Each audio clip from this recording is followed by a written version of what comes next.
말씀은 사무엘상 7장 3절부터 12절까지입니다. 봉독해 드리도록 하겠습니다. 사무엘이 이스라엘 온 족속에게 말하여 이르되 만일 너희가 전심으로 여호와께 돌아오려거든 이방 신들과 아스다롯을 너희 중에서 제거하고 너희 마음을 여호와께로 향하여 그만을 섬기라. 그리하면 너희를 블레셋 사람의 손에서 건져내시리라. 이에 이스라엘 자손이 바알들과 아스타롯을 제거하고 여호와만 섬기니라. 사무엘이 이르되 온 이스라엘은 미스바로 모이라. 내가 너희를 위하여 여호와께 기도하리라 하매 그들이 미스바에 모여 물을 길어 여호와 앞에 붓고 그날 종일 금식하고 거기에서 이르되 우리가 여호와께 범죄하였나이다 하니라. 사무엘이 미스바에서 이스라엘 자손을 다스리니라. 이스라엘 자손이 미스바에 모였다 함을 블레셋 사람들이 듣고 그들의 방백들이 이스라엘을 치러 올라온지라.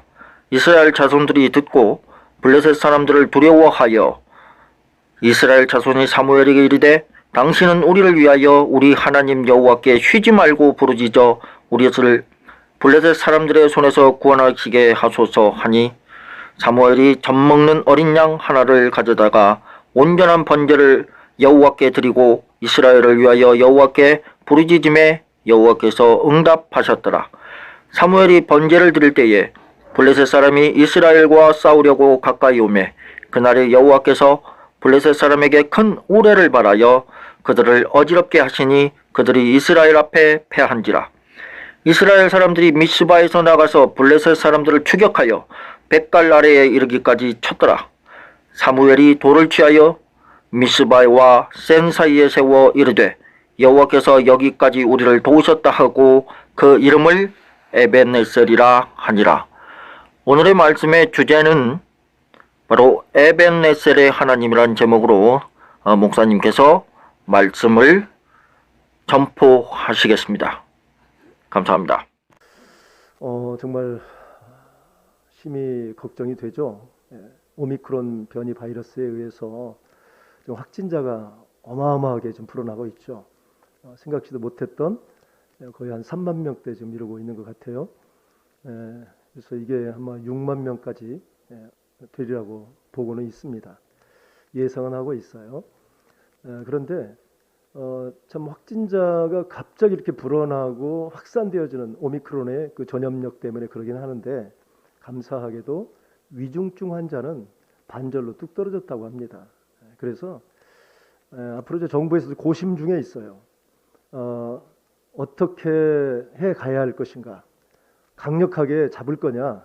아니면 이제 이런 상황에서 우리가 좀 이 방역 관리를 철저히 하면서 회복을 시킬 것이냐? 이게 또 강력하게 잡는다고 해서 좋을 일은 아니겠죠. 경제와 또 모든 것들이 회복이 돼야 되죠. 그래서 이런 부분에 있어서 아마 7월 달까지는 좀 어려움이 가겠지만 7월 달 되면 회복되리라고 모든 이제 전문가들이 얘기를 하고 있어요. 그러니까 그때까지는 여러분 좀 총체적으로 우리가 방역 관리를 철저히 하면서 일단 안 걸려야 돼요. 안 걸려야 되는데 요즘 무증상자들이 많기 때문에 참 그럴 수도 없는 부분이 생겼죠. 그렇지만 어쨌든 이러한 상황에 지금 이제 확진을 받아도 자택에 격리를 하고 그렇게 지금 다니고 있어요. 여러분 이게 코로나19의 전파 이 바이러스도 내내 독감과 같은 종류이죠. 이러한 종류이기 때문에 독감도 치료약이 없습니다. 사실은 편히 쉬어야 되잖아요. 편히 쉬고 열로 올라가는 거 막아줘야 되고 또 기저질환 환자들도 과거에 독감으로 인해서 엄청나게 많은 사람이 죽어갔습니다. 그러니까 그걸 따져보면 거의 이제 하나님께서도 새로운 길을 또 열어주시는 것 같다는 생각도 듭니다. 어쨌든 우리가 걸리지 않아야 돼요. 걸리면 또 후유증들이 있으니까 또 더 좀 깨어 있어야 할 것 같습니다. 또 이게 지금 2년 이상 계속 길어지고 있고 이제 3년째 지금 나가고 있잖아요. 결국 가장 문제가 뭐냐면 우리의 영적인 상태입니다. 우리의 영적인 상태가 주님 앞에 바로 서지 못하면 사실은 이러한 많은 고통과 고난도 우리 주님 하나님께서 허락해 주신 것이기 때문에 지금 생긴 것이죠. 그래서 결국 우리가 회개하고 돌이키는 일에 더 전심으로 나가야 합니다. 그럴 때 놀라운 하나님의 간섭과 역사가 있을 줄로 믿습니다. 사실 그 본문 이스라엘 상황을 보면 그 시대적 상황이 우리하고 좀 비슷하죠. 영적으로 굉장히 둔감한 상황이었고, 그리고 사사시대 마지막 그러한 시대에 지금 있는 거죠. 자, 그러다 보니까 무슨 왕이 있는 것도 아니고 결국은 제사장이나 또 대제사장 이런 사람들이 이끌어가고 있는 것이죠.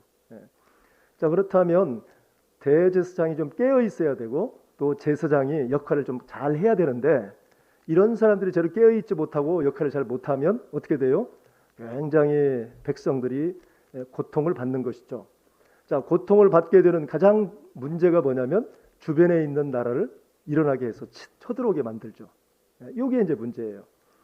싸울 능력도 없고 전투력을 보면 하나님께서 일으키기 때문에 굉장히 취약한 그런 환경에 놓여 있는 것이죠. 자, 이러한 때 결국 사사시대와 같이 하나님께서는 또 사무엘 선지자를 사사로 또 키워서 대응하게 하시죠. 자, 그러니까 우리가 여기서 배울 거는 이런 영적 침체에 놓여 있을 때 어떻게 사무엘이 이스라엘 나라를 또 강력하게 이끌어 갔는가, 이런 것들을 우리가 좀 교훈으로 받았으면 좋겠어요. 엘리 대제사장이 사실은 항상 보면 말씀에 보면 앉아 있는 것으로 나옵니다. 왜 그러냐면 그의 몸이 굉장히 비둔했다라고 얘기를 하고 있고 또 나이도 굉장히 많은 그런 상태로 나옵니다. 그러다 보니까 깨어서 기도하지를 못하죠. 자, 그런 상황에서 거기다가 또 두 아들 제사장 홈리와 비느하스가 그 성전에서 아주 나쁜 일들을 행하죠. 거기에 수종되는 여인들을 함부로 성적으로 이게 폭행을 하고, 그리고 제사 제물을 가져오면 자기들이 가장 좋아하는 그 부위를 제사 드리기 전에 쏙 빼가지고 먹는 거예요. 자, 이렇게 하는 그 행위를 보고 아버지인 엘리 대제사장이 금해했어야 한다 그 말이죠. 하지 마라. 그러면 안 된다. 하나님이 진노하신다. 이런 이야기를 했어야 되는데 그걸 금하지도 않았다. 이렇게 지금 이야기하고 있습니다. 자, 그러다 보니까 하나님께서 그들을 죽이기로 결정했다. 이렇게 말씀을 하고 있어요. 이게 무서운 거 아니겠어요?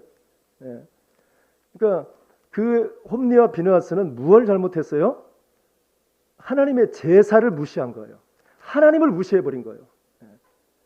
함부로 제물을 하나님 받으시기도 전에 자기가 좋아하는 그것을 가장 좋은 부위들 요걸 취해서 먹었던 것이죠. 이거는 하나님을 두려워하지 못하고 하나님을 경외하지 못한 그런 죄에 빠져 있는 것이죠. 자, 그래서 결국은 하나님께서 블레셋을 일으키게 해서 침략하게 만들죠. 그래서 전쟁을 하게 됩니다. 전쟁을 하는데 도무지 안 되겠어요. 그러니까 홈리와 비느하스가 여호와의 법궤를 좀 가져오라. 하나님이 전쟁하실 수 있도록 그렇게 하죠. 믿음 없는 사람이 또 그건 또 흉내는 잘 내요. 하나님 역사하시지 않죠. 결국은 전쟁에 패하죠. 홈리와 비느하스도 죽임당하고, 그리고 법궤도 빼앗겨 버립니다. 블레셋 빼앗겨 버려요. 아주 수치를 당하는 것이죠. 자, 이러한 소식을 엘리 대제사장이 앉아서 그 소식을 듣고 충격을 받고 그 의자에서 쓰러져서 목이 부러져 죽습니다. 또 그때 비느하스의 아내, 이 아내가 임신 출산 바로 직전에 있었던 상황이죠. 좀 나중에 낳아도 되는데 이러한 소식을 듣고 또 충격을 받아요. 자, 충격을 받아서 결국 아이는 낳습니다. 그런데 아이의 이름을 뭐라고 얘기하냐면 이가봇이다. 이가봇이라는 이름을 명명하죠. 그 뜻이 뭐냐면 여호와의 영광이 떠났다. 여호와의 영광이 이스라엘 나라를 떠났다는 거예요. 여호와의 영광이 우리 가문을 떠나버렸다는 거예요. 이게 이가봇입니다. 그리고 그 여인도 죽습니다. 자, 졸지에 그 가문이 패가 망신을 당하는 것이죠. 패망해버려요. 그러니까 하나님께서 역사하시는 그 일들은 하나님을 무시하고 하나님을 저주하고 하나님의 예배를 아주 건방진 그런 마음으로 여겨버린다면 하나님께서도 반드시 그에 대한 대가를 지불하신다는 거예요. 그러나 이 시대에 우리는 얼마나 좋은 시대에 살고 있습니까? 그러한 모든 부분을 감춰주시기 위해서 예수 그리스도를 보내주셨고 예수의 보혈의 그 피의 능력을 힘입고 우리는 회개하면 죄사함을 받을 수 있게 되어지는 것이죠. 그리고 우리 주님께서는 오래 참아주셔요. 오래 참아주셔서 우리가 회개하고 돌이키길 바라고 계시는 거죠. 그래서 영원한 영생을 우리에게 보장해 주십니다. 그러니까 정말 우리가 다시 한번 그 은혜를 오히려 더 감사하게 생각하고 가야지, 아, 편해졌네 하고 또 우리 신앙이 형편없어져 버리면 안 되겠죠. 어쨌든 이러한 상황을 우리가 좀 잘 알아서 이 하나님의 법궤를 빼앗겨 버렸는데, 이스라엘 백성들 속으로 또 돌아가 보면 법궤를 취한 블레셋 사람들이 이 법궤를 어디다 놓을까 고민 중에 있다가 자기들의 신전 다곤 신전에다가 집어넣어놨어요. 자, 그러다 보니까 다곤 신전에 넣어놓고 다음날 아침에 가보니까 자기들이 우상으로 섬기는 다곤 신이 쓰러져 있는 거예요. 내팽개져 있어요. 그래서 이상하다 이런 마음을 가졌죠. 그리고 다시 세워놨어요. 그리고 그 다음날 또 가봤어요. 아침에 가봤더니 이제는 머리가 잘려, 목이 잘려 있고 손목이 잘려 있고 몸뚱이만 있는 거예요. 몸통만. 그것도 막 패댕개쳐 있는 거예요. 자, 이런 모습을 보면서 이제 블레셋 사람들이 두려워합니다. 안 되겠다. 이 여호와의 법궤를 가드 지역으로 그냥 보내자. 우리가 감당이 안 되니까 블레셋 도시인 가드로 보내죠. 자, 근데 가드로 보냄과 동시에 그 지역에 엄청난 악성 종양이 번지기 시작합니다. 그 지역의 모든 사람들이 이 악성 종양이 때문에 굉장히 고통을 받게 되어져요. 도대체 원인이 어디에 있느냐? 결국 법궤에 있었다는 것을 깨닫게 되어졌고, 그래서 안 되겠다. 법궤를 어떻게 하자? 빨리 이스라엘 백성들에게 돌려주자. 그래서 결국 돌려주게 됩니다. 자, 그런데 이 법궤를 누가 받았냐면 기랏 여아림에 있는 아비나답이라는 사람이 그 가정으로 모셔드렸어요. 그래서 20년이 지난 거예요. 자, 20년 동안 영적 침체 상태에 빠져 있었던 것이죠. 이스라엘 백성들이. 이런 상황에서 결국 누가 나타났냐? 바로 선지자 사무엘 선지자가 나타났던 거예요.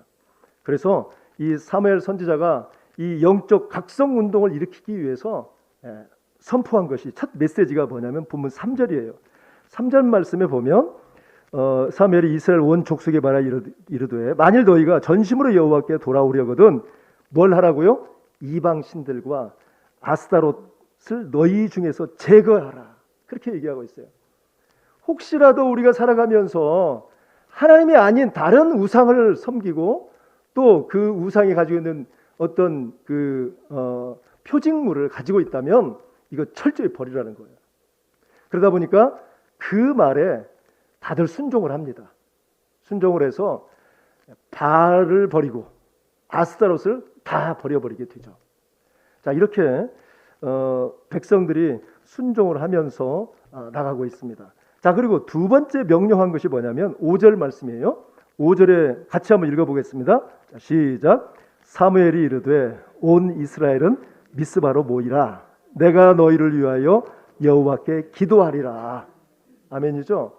어디로 모이라고요? 미스바로. 모이라는 거예요. 모이라.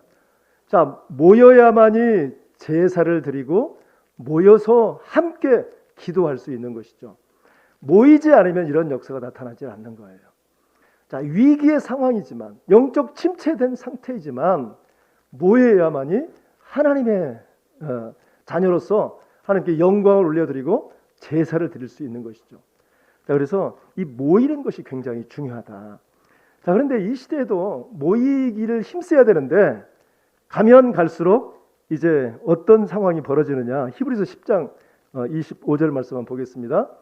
시작. 모이기를 피하는 어떤 사람들의 습관과 같이 하지 말고 오직 권하여 그날이 가까움을 볼수록 더욱 그리하자. 그러니까 이게 그러니까 모이기를 피하는 것이 습관화되어 버렸어요. 뭐 오늘 같은 날은 안 가도 되지. 조그만 문제 있으면 그냥 안 나가요. 이러한 가면 갈수록 모이는 거에 대한 중요함을 잃어버린다는 거예요. 모여서 뭐 하는데요? 예배 드리는 거잖아요. 근데 이 예배 드리는 것을 아주 쉽게 생각하는 이런 현상이 벌어진다는 거예요. 가면 갈수록 자꾸만 세속화되어 간다는 거예요. 신앙 자체가. 그냥 뭐 살다 보니까 좋은 것이 있어. 그리고 또 좋은 말씀하시니까 그냥 한번 가보자. 이런 게 가지고 있다면 이건 조금 방향을 좀 바꿔야 된다 그 말이죠. 진짜 하나님께서는 살아계신 하나님이시다. 전능하신 하나님이시고 창조주 하나님이시다. 그리고 무엇보다 죄를 싫어하시는 하나님께서 원죄에 빠졌던 인간들을 다시 구원하시려고 때가 되매 구약의 예언의 말씀을 반드시 선지자를 통해서 계속해서 말씀해 주셨어요. 근데 그 예언이 예수 그리스도를 통해서 또 십자가를 통해서 완벽하게 증명되어지고 이루어진 것이죠. 그분이 바로 예수 그리스도예요. 그분이 우리를 위해서 십자가에서 보배로운 피를 다 흘려주시는 거예요. 그분이 바로 하나님이셨어요. 그분이 하나님의 아들이셨어요. 그분이 그리스도였어요. 구세주예요. 그래서 그분을 영접하면 우리의 죄 문제가 해결되어지고 죄 문제가 해결됨으로 말미암아 우리의 사망의 문제도 해결되어 버렸다는 것이죠. 사망은 악한 사탄 마귀가 잡고 있었던 권세였어요. 그런데 우리 주님께서 십자가에 죽으시고 부활하심으로 말미암아 이 사망 권세를 완전히 깨트려 버리신 거예요.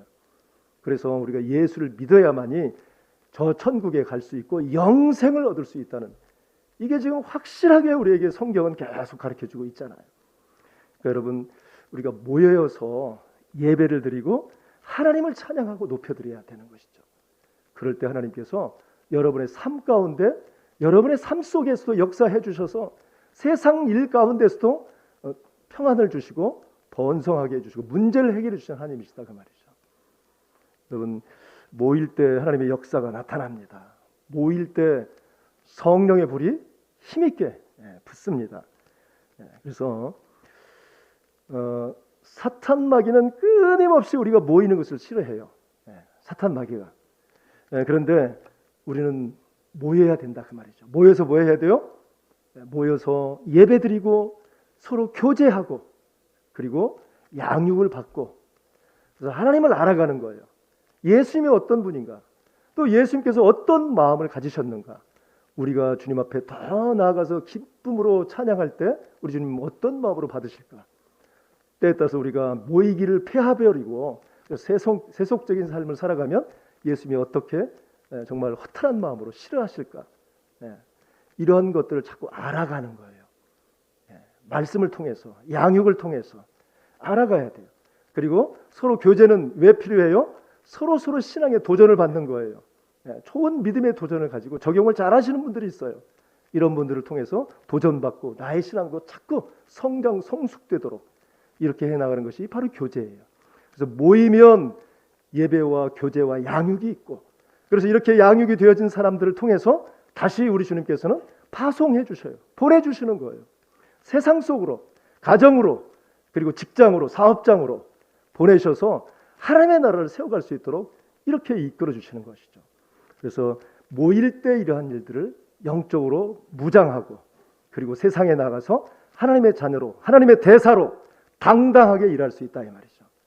이러한 삶을 살아가기를 원하십니다. 그래서 모여야 되는 것이다. 그런데 모이기를 꺼려하고 가장 문제가 세속화예요. 우리 로마서 12장 2절 한번 보겠습니다. 자, 시작. 너희는 이 세대를 본받지 말고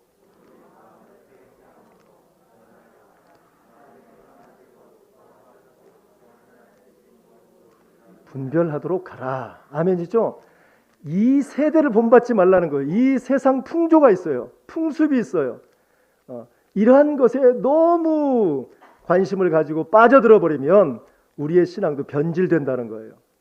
그러니까 항상 마음을 새롭게 하고 변화를 받아야 돼요. 하나님의 선하시고 기뻐하시고 온전한 뜻이 무엇인지를 분별할 수 있어야 된다는 것이죠. 하나님의 뜻이 무엇인가? 세상의 뜻이 있어요. 하나님의 가치관이 있어요. 또 세상의 가치관이 있어요. 이러한 속에서 내가 분별할 수 있어야 된다는 것이죠. 이 길은 하나님이 싫어하시는 길이고 이 길을 하나님 기뻐하실 것이다. 이렇게 생각하고 항상 하나님 편에 서서 우리의 삶을 이끌어가는 것. 이것이 바로 분별력이 있는 사람이죠.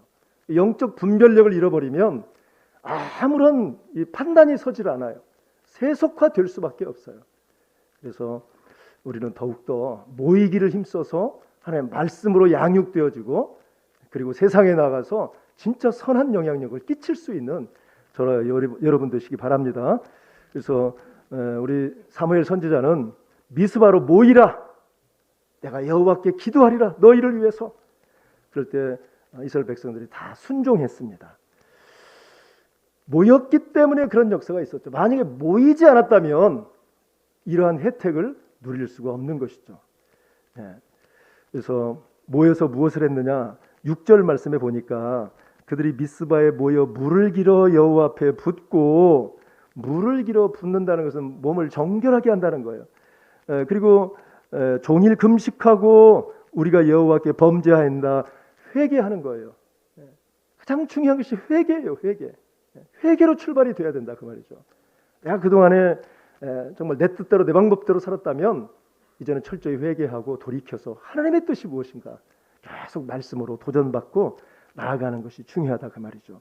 이 회개는 죄인된 우리에게 하나님께서 허락하신 특별한 은총입니다. 회개를 두려워하고 회개를 무사하고 뭐 회개 또 하라, 고리타분한 회개, 이건 아주 큰일 날 일입니다. 우리는 계속해서 죄가, 하루에도 엄청나게 많은 먼지와 같은 죄가 우리를 엄습해 옵니다. 내가 회개하지 않으면 올바른 신앙생활 하기가 어렵습니다. 그래서 회개해야 되고, 그런데 그동안의 성경을 통해서 보면 정말 죄를 짓고 회개한 사람들이 오히려 하나님께 크게 쓰임 받습니다. 여러분, 다윗도 그렇잖아요. 다윗도 사실은 살인죄를 졌고 그리고 간음죄를 졌잖아요. 그런데 나단 선지자가 딱 지적을 하니까 바로 아주 눈물을, 침상을 띄울 정도로 흘리면서 회개를 했어요. 그래서 새롭게 변화된 삶을 살아가죠. 사도 바울도 마찬가지죠. 교회를 막 핍박하고 교인들을 잡아 옥에 가두고 이런 나쁜 짓을 했었죠. 그런데 다메섹 선상에서 주님을 만나면서 완전히 변화되어지죠. 그가 회개하고 돌이키니까 정말 신약의 아주 대단한 하나님의 사람으로 세워지게 되어지는 것입니다. 여러분, 그래서 잠언 28장 13절 말씀처럼 자기 죄를 숨기는 자는 형통하지 못한다. 죄를 잡아고 버리는 자는 불쌍히 여김을 받는다. 그러니까 회개하면 불쌍히 여김을 받고 결국 회개하면 형통한 복이 있다는 거예요. 하나님께서 형통케 해주세요. 이게 회개의 아주 본질이에요. 그래서 회개만은 여러분 충실하게 하시기 바랍니다. 자, 그러자 이 회개를 하고 이렇게 나가니까 어떤 일이 일어났는가? 본문 7절 말씀에 이스라엘 자손이 미스바에 모였다 함을 블레셋 사람들이 듣고 그들의 방백들이 이스라엘을 치러 올라온다는 거예요. 자, 이렇게 예배하고 모여서 회개하는데 저 블레셋 방백들이 쳐들어오고 있어요. 그 이유를 우리가 잘 알아야 돼요. 회개하는 것을 누가 싫어할까요? 우리가 회개하는 것을 사탄 마귀가 싫어하는 거예요. 바로 방해하는 거예요. 모이기를 싫어하는 게 누가 모이기를 싫어해요? 사탄 마귀가 싫어하는 거예요. 그래서 이걸 방해하려고 블레셋 방백들을 동원해서 치러 올라오고 있어요. 자, 그런데 이런 상황에 여러분, 우리가 이 사무엘 선지자 대응력을 봐야 돼요. 굉장히 위급한 상황이 됐죠. 블레셋이 쳐들어오니까. 그런데 사무엘은 무엇을 했느냐? 9절을 보겠습니다. 9절을 보면 사무엘이 젖 먹는 어린 양 하나를 가져다가 뭘 했어요? 온전한 번제를 드렸다는 거예요. 온전한 번제. 여러분, 번제는 뭐예요? 제물에 각을 떠서 불 위에다 올려서 완전히 태워가지고 연기로 드리는 거죠. 하나님의 연기를 받으시는 거예요. 이게 번제예요. 그렇다면 이 번제를 제대로 마치려면 시간이 어떻게 되겠어요? 시간이 걸리겠죠. 완전히 타야 되니까. 여러분, 이게 중요하다 그 말이죠. 예배만큼은 흔들리지 않아요. 아무리 위급한 상황이 있다 할지라도 예배는 집중하고 그 예배를 끝까지 마련하는 거예요. 이걸 하나님 감동시키는 거예요. 자, 이렇게 온전한 번제를 드렸죠. 자, 그리고 이 9절 또 하반절 말씀에 보면 이스라엘을 위하여 여호와께 뭐 했다는 거예요? 부르짖었다는 거예요. 부르짖었다. 기도했다는 거예요. 온전한 번제를 드리고 아주 간절한 기도, 부르짖는다는, 울부짖는다는 얘기거든요. 울부짖었다. 이것은 정말 자기 마음을 쥐어짜듯이 하나님께 간절히 기도한 것을 얘기해요. 우리가 기도할 때도 정말 통곡하며 할 때도 있어야 되고 정말 외칠 때도 있어야 되고 그렇지 않으면 또 조용히 묵상 기도할 때도 있어요. 다급할 때는 어떻게 해야 돼요? 다급할 때는 외쳐야 한다 그 말이에요. 부르짖어야 돼요. 간절히 기도해야 돼요. 그때 하나님께서 그 기도를 들어주시는 것이죠. 여러분 그래서 결국 이러한 위급한 상황이었는데 사실은 영적으로 깨어있지 못하면 예배고 뭐고 필요 없죠. 기도가 뭔 필요 있어요. 빨리 가서 그들을 대항해서 대적하고 싸워서 물리쳐야 되죠. 그래서 사무엘이 한 것은 온전한 번제를 드렸고 하나님께 기도했다는 거예요. 자, 이렇게 나가니까 바로 10절의 역사가 있었던 거예요. 10절 한번 같이 읽어보겠습니다. 자, 시작. 사무엘이 번제를 드릴 때 블레셋 사람이 이스라엘과 싸우려고 가까이 오매 그날에 여호와께서 블레셋 사람에게 큰 우레를 발하여 그들을 어지럽게 하시니 그들이 이스라엘 앞에서 패했다 이렇게 얘기를 하고 있습니다. 바로 이게 이제 하나님, 여러분 우리가 싸우려고 하지 말고 누가 싸우게 하시는 거예요? 하나님이 싸우실 수 있도록 그렇게 우리의 믿음으로 하나님께 나가야 된다 그 말이에요. 사실 이 지금 에베네셀의 하나님은 이스라엘 백성들은 전혀 아무것도 하지 않았어요. 그저 예배드리고 기도했어요. 그런데 하나님께서 큰 우레를 발해가지고 막 어지럽게 하고 그 우레 소리에 겁을 먹고 벌벌 떠는 거예요. 그래서 도망가는 거예요. 자, 이런 도망가는 사람들을 이스라엘 백성은 쫓아가서 그냥 죽이기만 하면 됐어요. 그래서 아주 간단하게 승리하고 말았던 것이죠. 그러니까 여러분 이러한 상황을 우리가 잘 생각해 보면 어떻게 이겼어요? 하나님께 온전한 번제를 드렸다. 예배 드리는데 흔들리지 않았다고 말해요. 급한 일이 있어요. 예배 드리는데 그럼 또 막 밖에 나가서 뭐 전화 받고 뭐 그리고 또 다시 들어오고 이건 온전한 예배가 아니에요. 진짜 내가 예배를 드릴 때는 예배에 집중해야 돼요. 집중해서 아무리 무슨 일이 일어났어도 딱 꺼놓고 주님 앞에 예배 드리는 것이죠. 그리고 나의 문제, 나의 아픔, 나의 상처, 정말 나의 사업을 위해서, 나의 자녀를 위해서 하나님 앞에 진정한 기도가 필요해요. 울부짖는 기도, 마음을 짜내는 기도, 간절한 기도를 드릴 때 우리 하나님의 마음을 감동시키셔서 하나님께서 그 일을 하시게, 하나님께서 친히 도와주시는 거예요. 앞서가서 일을 해주시는 하나님이세요. 이분이 바로 에베네셀의 하나님이세요. 그래서 사무엘은 에베네셀의 그 하나님, 큰 돌을 취해서 하나님이 여기까지 도와주셨습니다 하고 기념비를 세웠던 거예요. 여러분 사울은 무슨 기념비 세웠어요? 자기를 위해서 기념비를 세웠어요. 근데 사무엘은 하나님을 위해서 기념비를 세운 거예요. 하나님이 하셨습니다. 하나님이 도와주셨습니다. 하나님이 이기게 해주셨습니다. 이렇게 기념비를 세웠던 것입니다. 여러분 우리가 바쁜 시대에 살아갑니다. 너무나도 힘든 시대에 살아가고 있어요. 이럴 때일수록 우리가 더 집중해야 할 것이 뭐예요? 바로 예배입니다. 온전한 예배. 그리고 저와 여러분의 뭐가 필요해요? 기도가 필요해요. 기도해야 돼요. 여러분 그래서 앞으로 2022년 한 해는 온전한 번제로 드리겠다. 온전한 예배자가 되기를 원합니다. 하나님 찾고 찾으시는 그 예배자 되게 해 주십시오. 이렇게 기도하시기 바랍니다. 그리고 여러분의 문제가 있다면 세상적인 방법으로 문제를 해결하려고 하지 마시고 먼저 하나님께 구하시기 바랍니다. 하나님께 기도하세요. 하나님이 일하실 수 있도록. 여러분 우리가 다 할 수 없잖아요. 우리 자녀를 위해서 여러분 뭘 할 수 있습니까? 결국 잔소리로밖에 들리지 않잖아요. 아무것도 할 것이 없어요. 그럼 여러분 뭘 해야 돼요? 기도해야 돼요. 기도할 때 하나님 역사하실 줄로 믿습니다. 그래서 여러분의 직장이 에베네셀의 기념비가 세워지기를 바랍니다. 여러분의 가정에 에베네셀의 기념비가 세워지기를 원합니다. 여러분의 사업장에도 여러분의 마음에도 에베네셀의 기념비를 세우고 날마다 승리하는 저와 여러분 되기를 바랍니다. 기도하겠습니다.